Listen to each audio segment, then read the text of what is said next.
Hello guys, so today we are solving the problem 279 perfect squares. It is a relatively simple problem of DP. It is a medium level, but I think once you have a fair enough idea or a general intuition on this problem, you can solve this. So it is basically we are given a number n and we need to see what is the minimum number of perfect squares it is made up from. For example, we are given 12, so we can see that 12 is so we are given 12, right, and we need to see the minimum number of perfect square it's made of. So we can see that it is made up of 4 and 4, 4 plus 4 plus 4. It is actually made up of 3 perfect squares. Well, it is actually made up of more than that. For example, 9 plus another way to make 12 is this, but actually it will be formed using 3 ka square, right? It is not 9, it's actually 3 ka square. So it will be made using 4, but the minimum way to achieve this is 3. So we need to find the minimum number of ways to form this problem. So it is a real so I think the best way to solve this problem will be dp, using a dp. So using dp we'll be actually keeping track of every integer from the range of 1 to n. So we are gonna keep a track of every number from 1 to n and see what is the number of ways we can create each integer using perfect squares. And keeping the track of this array will help us create will help us extend the array for mm, greater numbers. I hope it's making sense. So what I'm trying to say is, for example, we are given n is equal to 6. So I'll make this array over here. This is So this is 0, this is 1, this is 2, this is 3, this is 4, this is 5, and this is 6, right? So first of all, we know that every perfect square is made up of itself. So is a perfect square, so it won't be needing anything else, so it is made up of one way. So 1 is made in one way, 4 is made in one way. Now we can see that 0 is made up of 0, n is always greater than equal to 1 over here, right? Yeah. So now let's compute 2. So 2 has to be formed in has to be formed using perfect squares. So if we are keeping track of, so what dpi here represent? dp of I will represent that the minimum number of perfect squares we need to form the number I.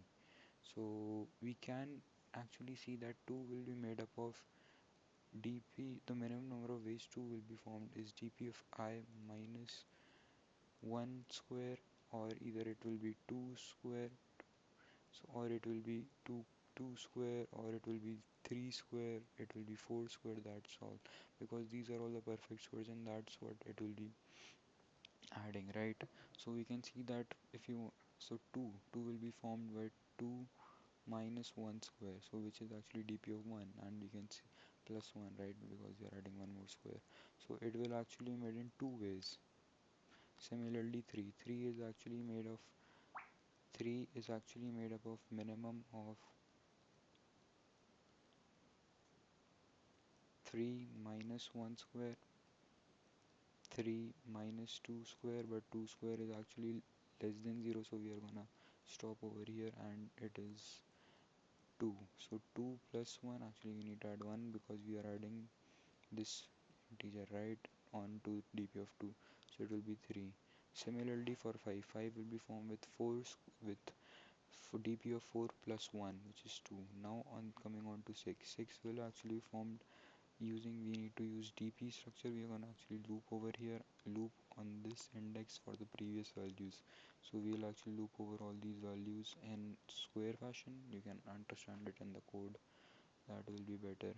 So actually 6 is actually will be made up of dp of 5. I'm just gonna write dp over here, 5 minus 1 square, or it will be formed using dp of 5 minus 2 square.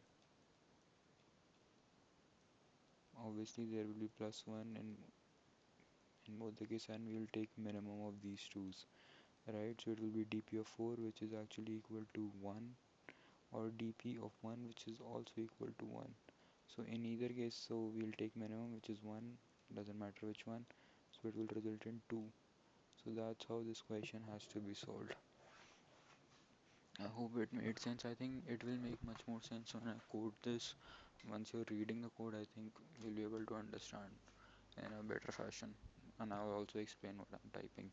So first we'll create a vector of dp. Its size, I'm gonna mark it as n minus n plus 1. And since we'll be taking minimum of this value, so I'll just making it 1e9, making a pretty hard big number.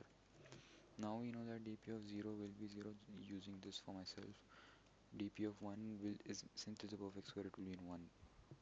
It will be formed in one way. Now actually let's see. Now we are gonna loop over all the numbers, right? So int I2, I less than equal to n, I plus plus. We are looping over all the numbers from 1 to n. And now what we will do, we can see that dp of I, the current index what we are in, will be actually equal to minimum of dp of I minus, let's just call this j square, right? I'll discuss what j square is, plus 1 or dp of I, right? Now here what does j represent? J will represent all the integers from 0 0 to n, because you're gonna take the square, right? So I'll loop over here. Wait, I'll type over here now for int j has to start from 1 and j will go till, and j square actually will go till equal I, right? Because j, if it is equal to I, then it means that it is a perfect square and we will get 1 as the minimum, which is what we are trying to look for, perfect square cases. And j plus plus, right? So if we do this, I think, yeah, this is making much more sense. And once this loop is over, we'll get the value of dpn. And let's run this code to see if it's working. Yes, as you can see, all the test cases are passed over here. Let's submit it. And yeah, it was submitted pretty well with 78% time complexity. This was a pretty decent and a good problem which can be asked in interviews. Like, it's a pretty decent and easy to solve this problem once you get the intuition behind it. Alright, that's it guys, thank you.